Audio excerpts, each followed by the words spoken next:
반갑습니다. 네, 1월 둘째 주가 시작되었습니다. 2026년 한 해도 주 안에서 또 하나님 나라의 소망과 그 기대 가운데 풍성한 또 한 해를 또 살아갈 수 있으면 하는 바람이 있습니다. 우리가 지난 시간 창세기 12장 말씀을 통해서 부르심의 은혜라는 제목으로 말씀을 살펴보았습니다. 하나님의 그 절대적인 주권, 하나님의 무조건적인 선택 가운데 아브라함은 부름을 받았죠. 하지만 그 부름을 받은 아브라함은 우리 인간의 연약함, 한계를 드러내는 그런 행적을 보였습니다. 가나안 땅에 기근이 발생하자 아브라함의 선택은 어땠습니까?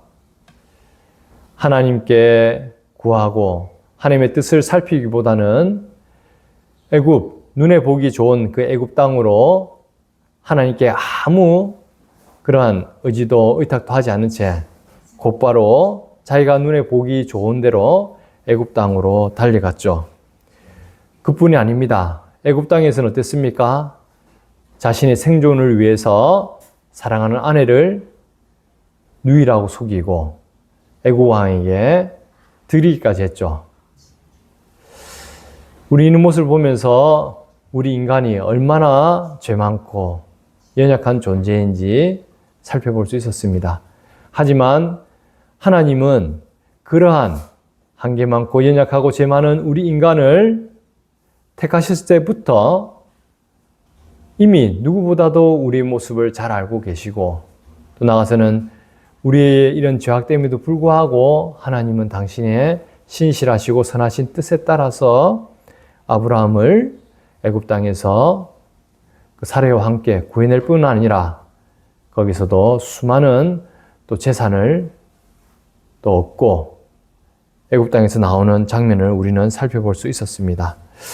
오늘 본문인 창세기 13장은 그 실패의 자리에서 돌아오는 아브라함의 모습을 보여주고 있습니다. 특히 4절에서 아브라함은 제단을 쌓고 여호와의 이름을 불렀더라 라고 기록하고 있습니다. 오늘 우리는 이 짧은 문장 속에서 구속사적으로 어떤 의미가 있는지, 하나님께서 우리에게 드러내시고자 하는 뜻이 무엇인지, 또 나아가서는 우리가 어떻게 하나님 뜻을 받들어 살아야 되는 것인지 깊이 살펴보는 그런 은혜의 시간을 가지고자 합니다. 예수 그리스도 안에서 성도가 누리는 참된 위로를 우리는 말씀을 통해서 다시금 생각해보고 그 은혜 가운데 한 주를 또 살아가는 저와 여러분 되시기를 간절히 기도합니다. 아브라함이 애굽에 있을 때 성경은 아브라함이 그가 하나님께 다시 가서 제단을 쌓는다든지 기도를 드렸다든지 하는 기록은 전혀 남겨져 있지 않습니다. 그 말은 아브라함은 아무 고문 없이 현실의 그런 상황 속에서 자기의 판단, 자기의 뜻에 따라 갔다는 것을 우리는 생각해 볼 수 있는 것이죠.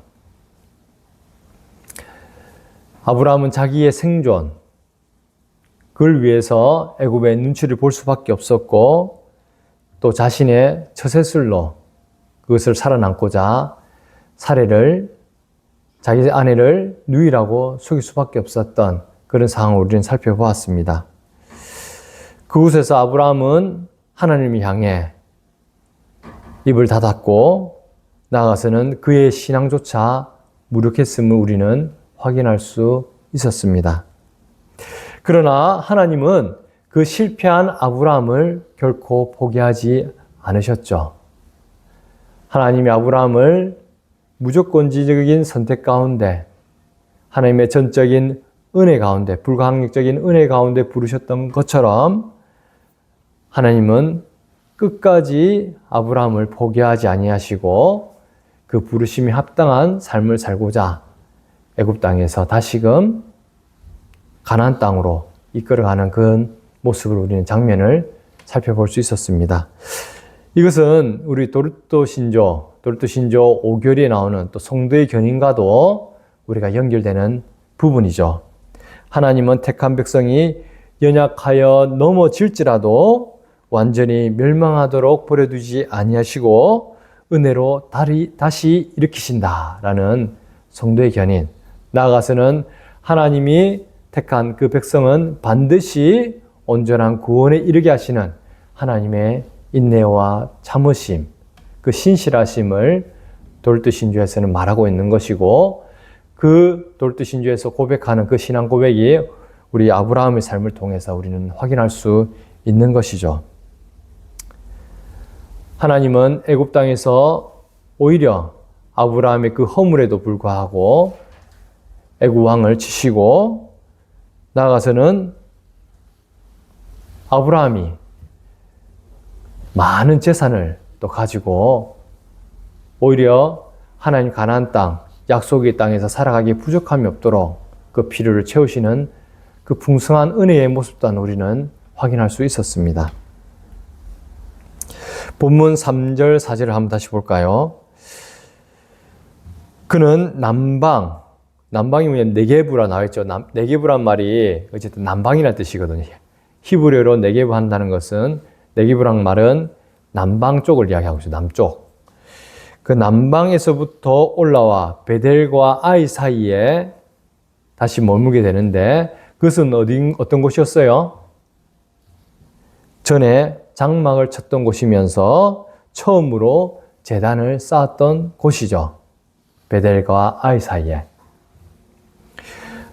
즉, 아담이 가나안 땅에 입성해서 가나안 땅으로 와서 처음으로 하나님께 제단을 쌓고 하나님께 제사를 드렸던, 예배를 드렸던 그곳에 아브라함은 애굽에서의 그런 치욕적인, 또 하나님의 마음을 아프게 했던 그런 실수와 연약함에도 불구하고 하나님께서 다시금 아브라함을 애굽 땅에서 구해내시고 가나안 땅, 원래 아브라함이 처음 제단을 쌓고 예배드렸던 그 장소에 하나님께서 이끄셨던 거예요.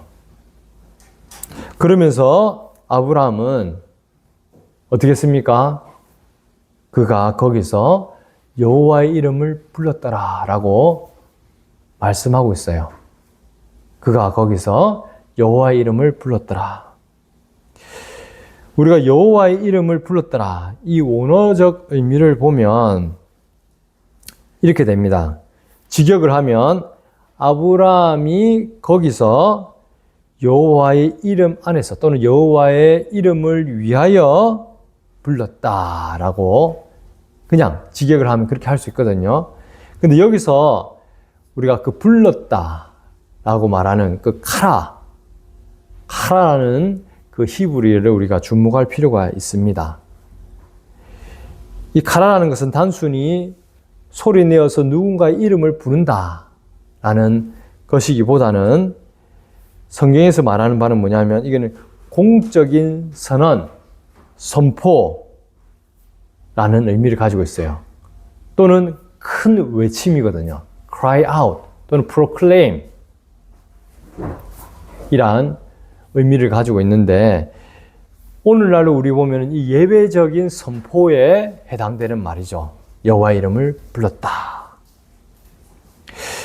이 행위에서 우리는 세 가지 신학적으로 의미를 찾아보고자 합니다. 생각해보고자 합니다. 첫째는 뭐냐면 이 불렀다, 여호와의 이름을 불렀다 라는 것은 신학적으로 보면은 공적인 신앙 고백에 대한 내용이에요. 공적인 신앙 고백. 우리도 예배 드릴 때 항상 어떻게 합니까? 사도신경으로 우리의 신앙 고백을 하나님께 올려드리죠. 그런 것처럼 이 여호와의 이름을 불렀다라는 의미는 공적으로 하나님께 자신의 신앙을 고백하는 그런 행위에 해당되는 거예요. 아브라함이 서 있었던 그 가나안 땅은 여호와 하나님을 섬기고 예배했던 자리가 아니었죠. 거기는 원래 가나안 원주민들이 우상을 숭배했던 자리였던 거예요. 우상 숭배가 가득한 곳이었던 가나안 땅에서 아브라함은 우상이 아니라 여호와의 이름을 부르며 참된 예배의 모습을 보였던 거죠.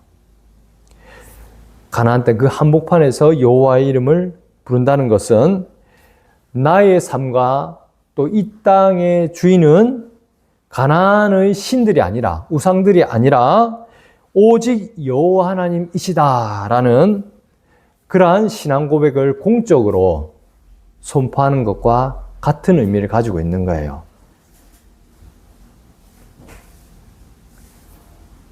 우리의 주인, 이 땅의 주인, 우리 생명의 주인은 여호와시다. 그리고 둘째로 이런 여호와의 이름을 불렀다는 것은 전적으로 하나님께 의탁한다라는 의미를 가지고 있는 거예요. 전적으로 하나님께 내 삶을 의탁한다, 의지한다, 맡긴다 라는 의미를 가지고 있는 거죠. 이름, 보통 쉔이라고 하는데 그 이름이라는 단어는 그 존재의 인격과 성품을 대변하는 의미를 가지고 있어요. 뭐라고요? 그 존재의 인격과 성품을 대변하는 것이 바로 이름인 거예요. 출애굽기 3장 15절에서 하나님은 당신의 이름을 대대로 기억할 칭호라고 말씀하셨죠.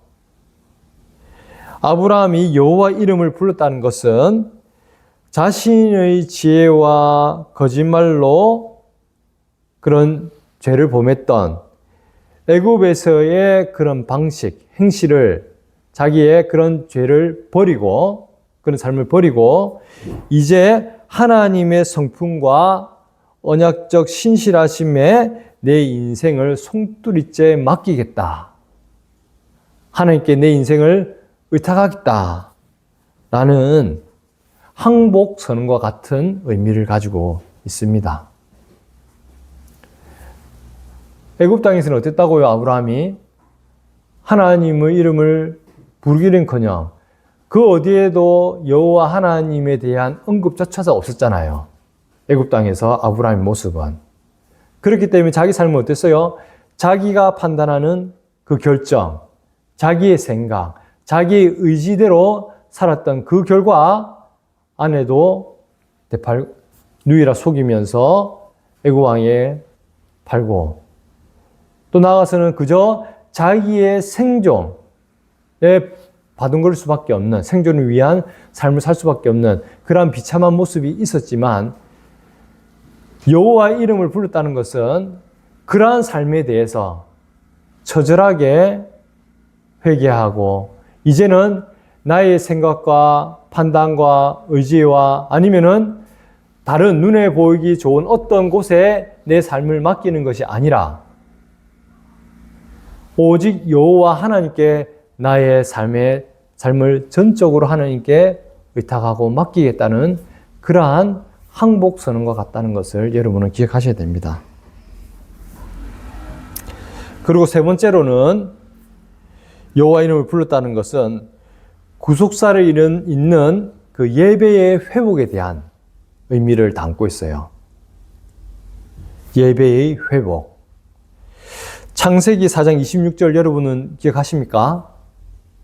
거기 보면은 셋의 아들 에노스 때에 뭐냐면 사람들이 비로소 여호와의 이름을 불렀더라라고 말씀하고 있어요.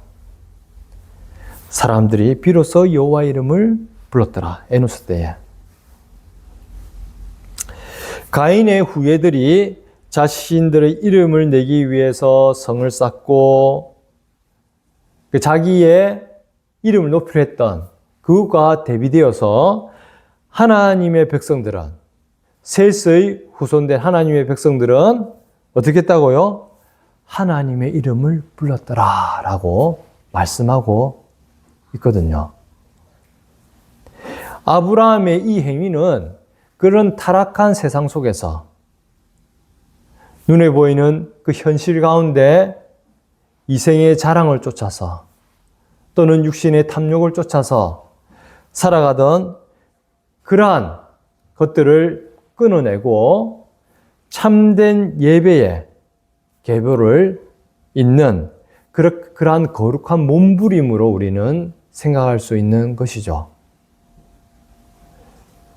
여호와 이름을 불렀더라. 이전의 삶이 아니라 이제는 참된 예배자로서 하나님께 예배드리는 삶으로서 내 삶의 방향이 전환되었음을 의미하는 거다라고 여러분들은 기억해야 되는 것이죠.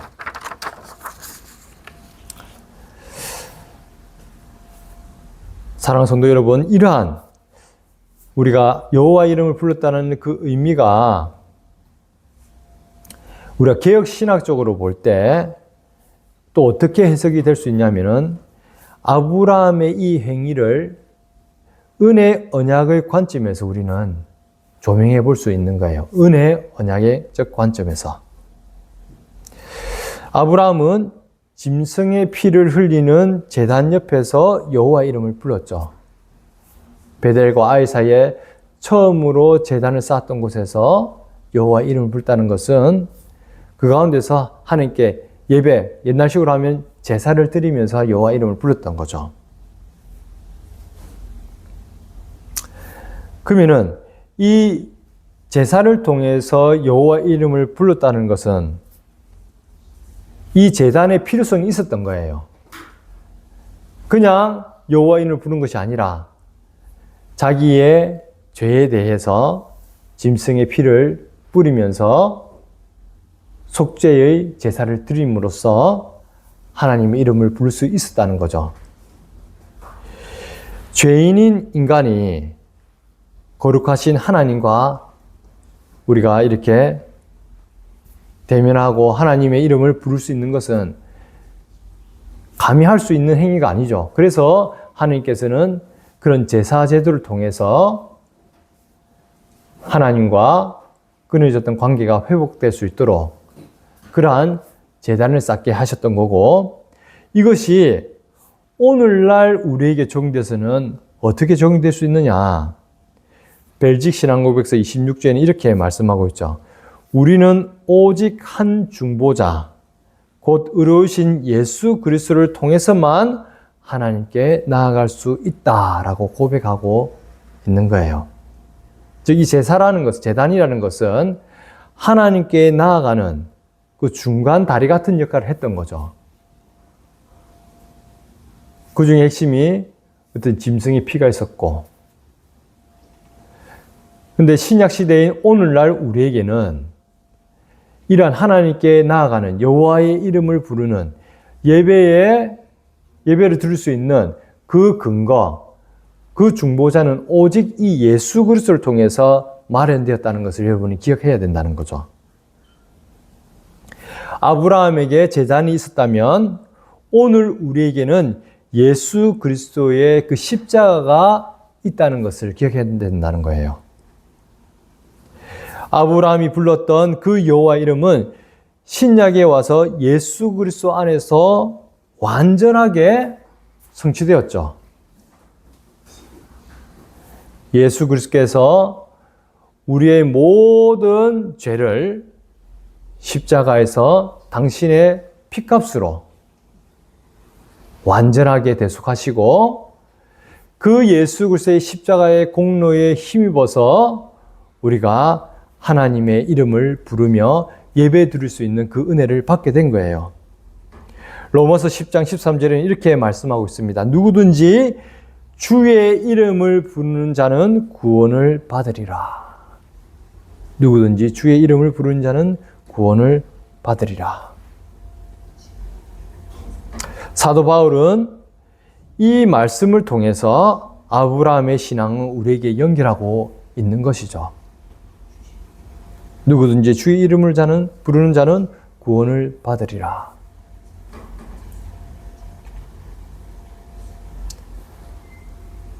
본질적으로는 구원을 받은 자기 때문에 여호와 이름을 부를 수 있는 것이겠죠.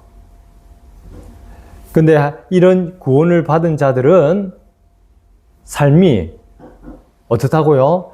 여호와의 이름을 부르는, 주의 이름을 부르는, 나아가서는 이 예수 그리스도를 믿는 믿음 가운데 살아가게 된다는 것을 이야기하고 있는 것입니다. 구원이라는 것은 우리가 얼마나 도덕적으로 깨끗한가, 또는 우리가 하나님 앞에서 얼마나 의롭게 살아가는가, 그런 행위로 결정되는 것이 아니죠. 근본적으로 우리 인간은 하나님의 의에 도달할 수 있는 그 어떤 힘도 능력도 자격도 없는 자들이죠. 인간이 아무리 최상의 선을 행한다 하더라도 하나님의 의에는 결코 도달할 수 없는 것이 우리 인간의 실존의 모습입니다. 하지만 하나님은 그러한 우리의 한계, 연약함, 죄악됨으로 말미암아 끊겨졌던 그 구원의 문을 이 예수 그리스도를 통하여서 십자가에서 완전히 해결하시고 그 구원의 문을 열어주셨던 거예요. 그래서 하나님을 믿는 백성들은 근본적으로 자신의 그런 죄와 비참, 자신의 자기가 없음을 인정하는 가운데 오직 우리의 구원자 되신 예수 그리스도를 통하여서 하나님이 제시하신 그 유일한 구원의 이름 예수 그리스도를 믿음으로 여호와의 이름을 부르고 나아가는 그러한 놀라운 은혜의 통로를 우리는 인생의 그러한 방향으로 삼고 살아가게 되는 거예요. 사도행전 4장 12절은 선포하고 있습니다. 천하 사람 중에 구원을 받을 만한 다른 이름을 우리에게 주신 일이 없음이라. 오직 이 예수 그리스도의 이름으로, 이 예수 그리스도를 믿음으로만 우리는 구원을 받을 수 있게 되었다는 거죠.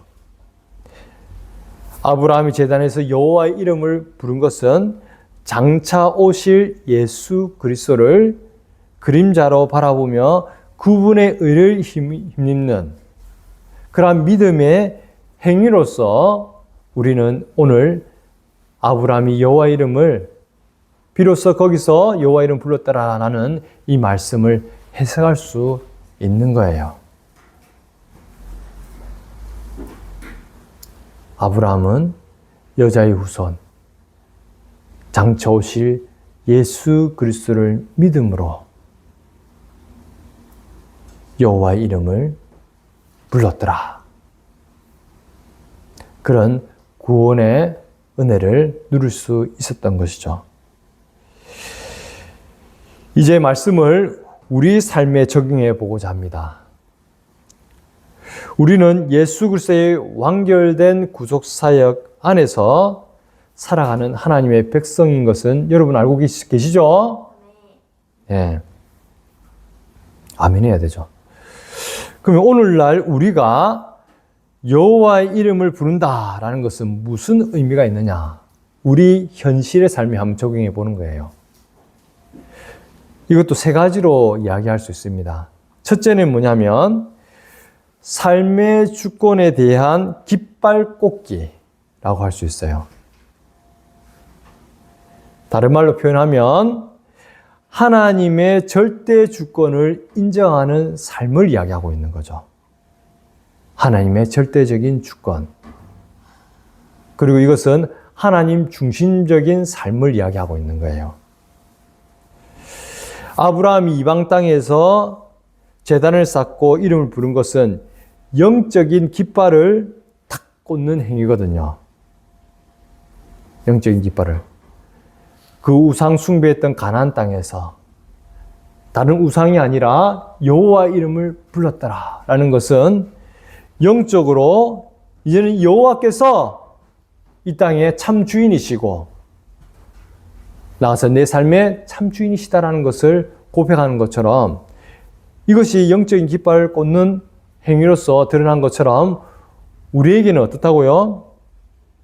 우리 삶 가운데 가정이든 학교든 또는 직장이든 어디서든 가나안 땅과 같은 그러한 곳에서 우리는 하나님의 절대적인 주권을 인정하고 내 삶의 참주인은 여호와 하나님이다. 이 예수 그리스도만이 나의 길이요 진리요 생명임을 고백하는, 그리고 인정하는 그러한 삶을 산다는 거예요. 행위로서 단순히 드러나는 것이 아니라 먼저 마음으로부터 먼저 믿고 입으로도 내 삶 가운데 이 주 예수 그리스도가 나의 참 구주임을 고백하는 삶. 그럼 현실의 삶 가운데 이런 예수 그리스도가 나의 참 구주, 구원자시면서 주인이라는 것을 인정한다는 것은 그는 하나님 말씀이 육신이 되신 이 예수 그리스도를 따르는 삶을 살아가겠다. 그리고 이 삶의 절대적인 주권은 하나님으로부터 주어진 것이다. 라는 것을 이야기하고 있는 거예요. 세상의 논리나 그런 이익을 따르는 삶이 아니라 하나님께서 친히 인도하시고 기뻐하시는 그런 뜻을 쫓아 삶을 살아가겠다라는 것을 선포하고 하나님의 뜻에 순종하는 그런 믿음의 삶을 살겠다라는 것을 또한 드러내는 것이죠. 직장에서는 나의 사장은 돈이 아니라, 그런 인간이 아니라 예수 그리스도시다. 내가 공부하는 순간에도 내가 지혜를 가지고 지식을 얻고, 그리고 이걸 위해서 내가 잘 이해도 되고, 또 누군가를 위해서 쓸 수 있는 이 모든 것이 뭐야? 이 예수 그리스도의 은혜로 말미암아 가능한 것이다. 그래서 지혜가 없을 때는 지혜가 없는 것에서 나는 원래 못해 이런 것이 아니라 어떻게 한다고요? 나의 참 주인 되신 예수께서 참 지혜로서 나에게 하늘의 지혜를 부어주시고, 그렇기 때문에 나는 그 은혜로 공부를 할 수 있는 것이고, 그래서 믿는 자에게는 절망이나 낙담이 있겠습니까? 내 스스로에 대해서는 절망하고 낙담할 수밖에 없겠지만, 하지만 나의 참 소망 되신 예수 그리스도를 바라볼 때 그 어떤 절망도 낙담도 있을 수 없는 거예요. 나의 한계 가운데 갇히는 것은 이 예수 그리스도를 참 주인으로 하나님의 절대적인 주권을 인정하는 삶이 아니죠. 하나님의 절대적인 주권을 인정하는 삶은 그 어디를 가나 하나님께서 나의 참 주인인 것을 알기 때문에 절망도 좌절도 혹은 교만도 있을 수 없는 거예요. 이것이 바로 오늘날 주의 이름을 부르는 삶이다 라는 것입니다. 그리고 두 번째로는 나의 애굽을 떠나 처음 자리로 돌아가는 것이죠. 이것은 무엇이냐면, 처음 자리가 과연 무엇인가? 다른 것이 아니라 회개하고 나의 죄를 자복하고 하나님께로 나의 시선과 초점을 재조준하는 그러한 삶인 거예요. 회개 자체가 뭡니까? 방향이잖아요. 돌이키는 거잖아요. 내가 원래 존재하고 있어야 될 자리로, 내가 살아가는 그 이유대로, 목적대로, 그 방향으로 전환하는 것이 바로 회개거든요.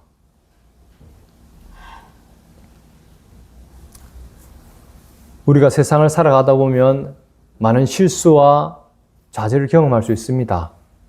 어려움을 겪게 되죠. 실패할 수도 있고,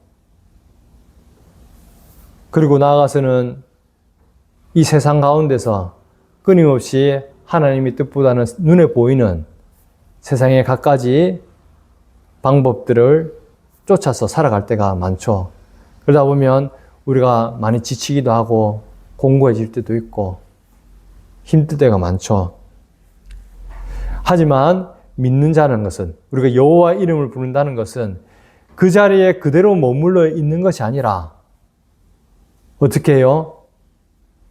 다시금 방향을 여호와 하나님께로, 예수 그리스도께로 나의 생각과 나의 의지와 나의 뜻과 나의 시선과 초점을 다시금 재조준하는 그러한 삶을 살아가는 것이 여호와 이름을 부르는 그런 삶이라는 거예요. 하나님은 신실하시죠. 우리는 한눈을 팔 때가 많습니다. 하지만 하나님은 우리에 대해서 눈을 거두십니까? 아니죠. 눈동자같이 우리를 지키신댔거든요. 하나님은 신실하시잖아요. 변함이 없으세요.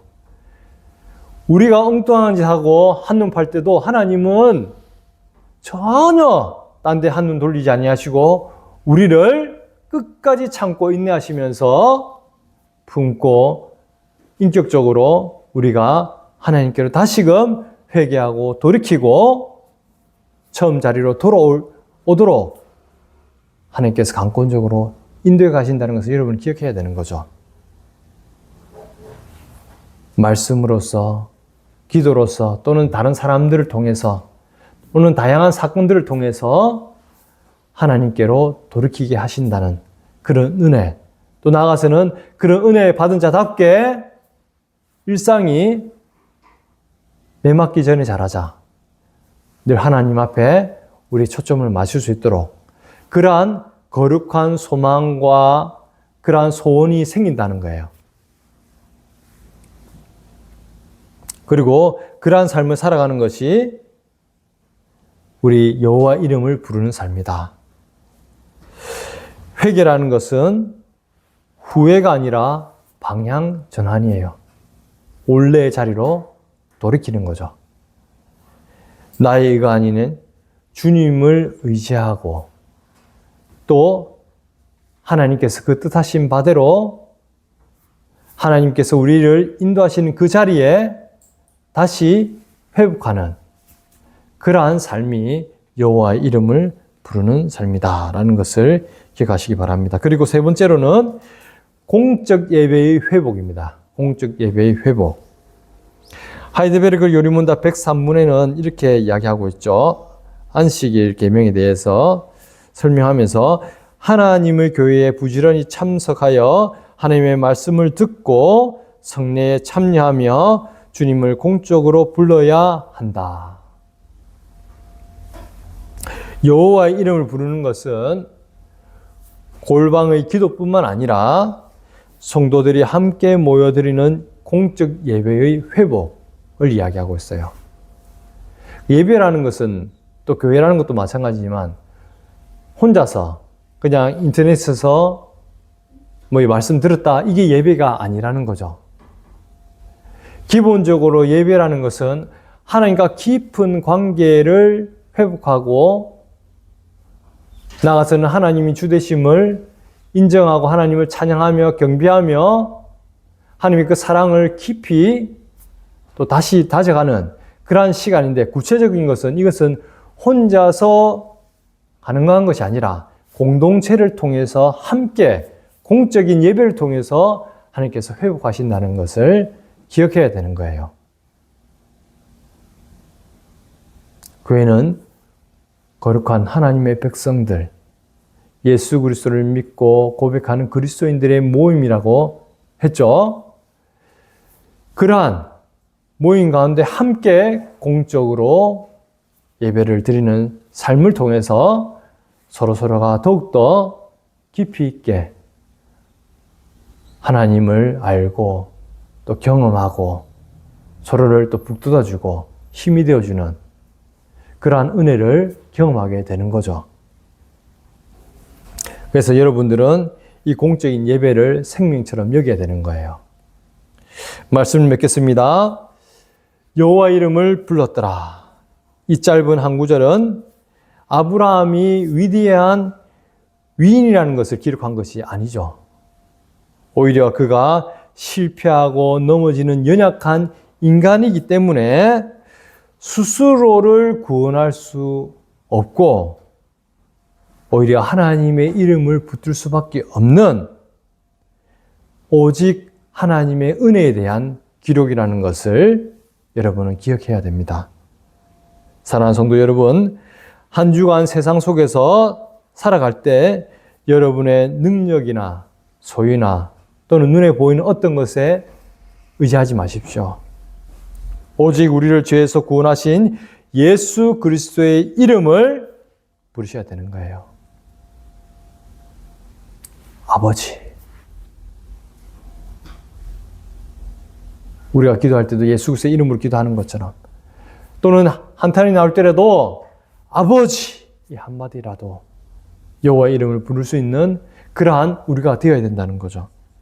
그 이름을 부르는 곳에 하나님 나라가 임하고 그 이름을 의지하는 자를 하나님께서는 끝까지 책임지시고 있는 것이죠. 물론 우리가 어떨 때는 그러한 말조차도 못 꺼내지만 하나님은 반드시 우리를 끝까지 구원에 이르도록 책임지신다라는 것을 잊으시면 안 되는 거죠. 이러한 하나님의 은혜, 아브라함을 통해서 여호와의 이름을 불렀더라. 이 말씀 가운데 하나님의 절대적인 주권과 한량없는 하나님의 그 은혜, 우리를 끝까지 구원에 이르도록 책임지시는 그 하나님의 은혜를 기억하고 한 주간도 하나님께 영광 돌리며 주의 이름을 부르는 저와 여러분 되시기를 주님의 이름으로 간절히 축원합니다. 기도하겠습니다.